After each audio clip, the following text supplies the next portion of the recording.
There have long been arguments about randomness in games. Generally, we all agree that if randomness is extreme enough, it becomes a bad thing. For example, let's propose coin flip chess, where we play a match of chess, and then after the match is over, we flip a coin, and if it comes up tails, we reverse who won. I think we'd have something like universal hatred for this variant. Some might express their dissatisfaction by saying that that's just too random. But I think the problem isn't that the coin flip is too random, it's that the coin flip lacks meaning. In fact, most people would probably ignore the result of the coin flip when talking about who won a game of coin flip chess. They just say whoever captured the king is the person who won, or whoever checkmated the other person. They would ignore the coin flip aspect.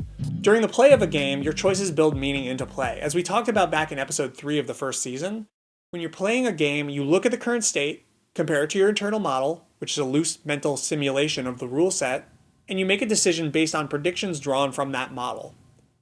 Every move you make expresses something about your model of the system. Crucially, this model is not, as many of us would like to believe, some perfectly accurate or objective record. Our model works more like the way someone retells a story of something that they experienced.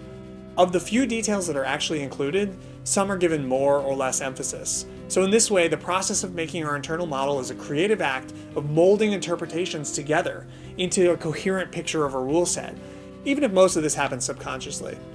This is part of why it's so hard to get good at strategy games, but it's also arguably why strategy games are so cool. You're expressing something about you through your interpretation of this system. When we engage in a strategy game, we're holding up our expressionist paintings of a system and shining light through them in the form of wins and losses. We then modify and remix this painting, which you could call learning, but you could also call it growing.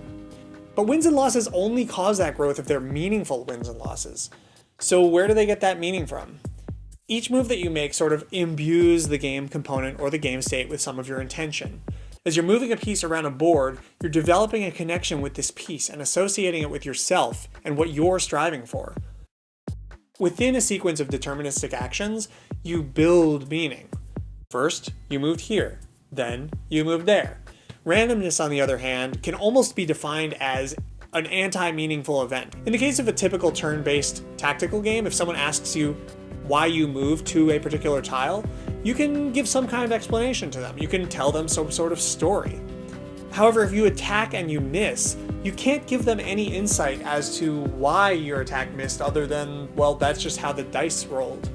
Now, of course, in every story, there is always some event or events that are outside of the character's control. But in storytelling and in game design, you must always make sure that there is coherence to those random events, so that they can be built into our little castle of meaning. This is one reason why I've pushed for input randomness and uniform randomness. It's to preserve that general shape of that sandcastle of meaning that you've been building. It's to make sure that your castle doesn't end up looking more like a vaguely castle-shaped lump that has been crushed by waves of randomness.